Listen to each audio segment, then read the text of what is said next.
दुलाराय बर' फरायसा आफादनिफ्राय जे बड'फा गेजेरारि मावथांखिनि बिनि मोनसे गाबोन जानो गोनां जे अंडर 13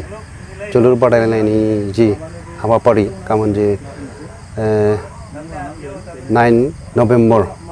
गाबोन जानो गोनां जि फाइनाल बे फाइनाला चिरां जिल्ला आरो कार्बि आंलंनि गेजेराव जागोन। दा बेहाय उदालगुरि जिल्लानि जि नलेबारि गेलेग्रा फोथाराव बे गाबोन जानो थांगासिनो दङ। दा बेहाय दुलाराय बर' फरायसा आफादा जे मिजिंथिदों गाबोननि खेला जाहाथे मोजाङै जागोन आरो उदालगुरि जिल्लानि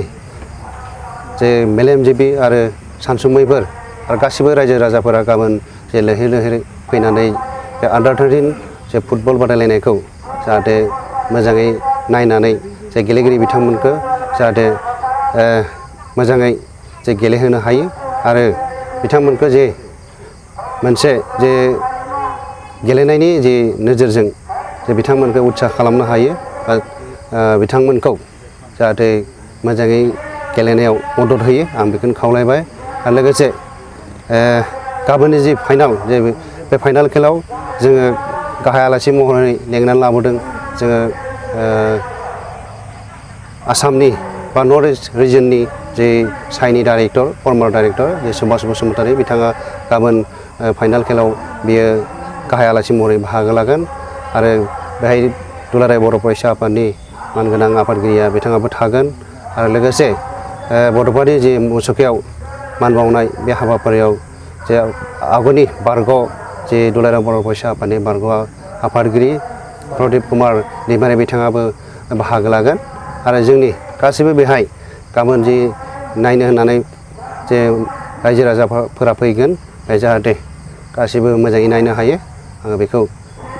मिजिंथिबाय। दुलाराय बर' फरायसा आफादा जे गिबि खेबनि थाखाय जे बेखौ खेलखौ सालायदों आरो बे थांखियानो जाहैबाय जोंहा फैबाय थानाय समाव बिथांमोनखौ लानानै जे बिथांमोननि जे केरियार बा एकाडेमिक लाइनाव जोङो बिसोरखौ लांनायनि जे प्रसेस बेयो जों सावरायबाय थादों आरो जेफोर जे गेलेगिरि बिथांमोना जे केरियारबो दानो हागोन आरो एकाडेमिकआव जे बिसोरखौ जोङो थिसननो हायोबा जे बिसोरनि एजुकेसन साइड आरो गेलेनायनि बिथिङाव जे मोननैबो फारनैथिंबो जे दावगाहोगोन जों बेखौ मिजिंथिदों आरो लोगोसे गभर्नमेन्टजों जोङो दुलाराय बर' फरायसा आफादा गभर्नमेन्टजों जे सावरायगासिनो दङ बिथांमोनखौ जे एकाडेमिक लाइनाव लांनो हायोबा जोंहा साबसिन जागोन जोंहा बेखौ मिजिंथिनाय दङ आरो फैबाय थानाय समाव बिथांमोना जाहाथे गेलेनायजों लोगोसे फरायनायाबो जे दावगानो हायो जों बेखौ मिजिंथिदों। दा बेवहाय आङो जिल्ला एबसुनि जानानै साफ्रोमबो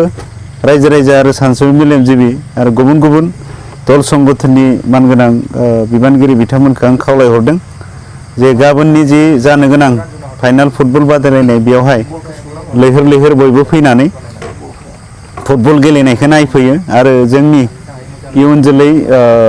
फंबाय बिथांमोनखौ जाहाथे बयबो फैनानै उत्साह होफैयो थुलुंगा होफैयो बिनि थाखाय जोङो जिल्ला एबसुनि जानानै बयखौबो जों खावलायहरदों आरो जोंनि हाबाफारिया 1 बाजिनिफ्राय हाबाफारिया जागायगोन। हाबाफारि माखासे हारिमु दिन्थिफुंनाय बे हाबाफारिया थागोन आरो बिनि उनाव बड'फा उपेन्द्रनाथ ब्रह्मनि मुसुखायाव बिबार बावनाय बे हाबाफारिया थागोन। दा बिनि उनाव बेवहाय बेखेवगिरि हिसाबै गाहाय आलासि महरै बेवहाय हांख्रायनाय जादों आरो गोबां आलासि मेलेमजिबि सानसुमै बिथांमोना बेवहाय बाहागो लाफैगोन। दा बेखाय आङो साफ्रोमबो आइ आफा रायजो राजा साफ्रोमखौबो आं खावलायनो सानदों गाबोननि जोबथा फुटबल बादायलायनाय एबा फाइनाल गेमाव बयबो जाहाथे लोब लोब फैनानै बाहागो लाफैयो आरो जों जिल्ला एबसुखौ बयबो मददथि होफैगोन आरो दुलाराय बर' फरायसा आफादनि बे गेदेरथार मोनसे थांखि लानानै देग्लायनिफ्राय बे अंडर 13 फुटबल बादायलायनाय होनायखौ जाहाथे बयबो लोब लोब फैनानै मददथि होफैगोन एबा जाफुंसार होफैगोन होननानै जोंनिफ्राय खावलायहरनाय थाबाय।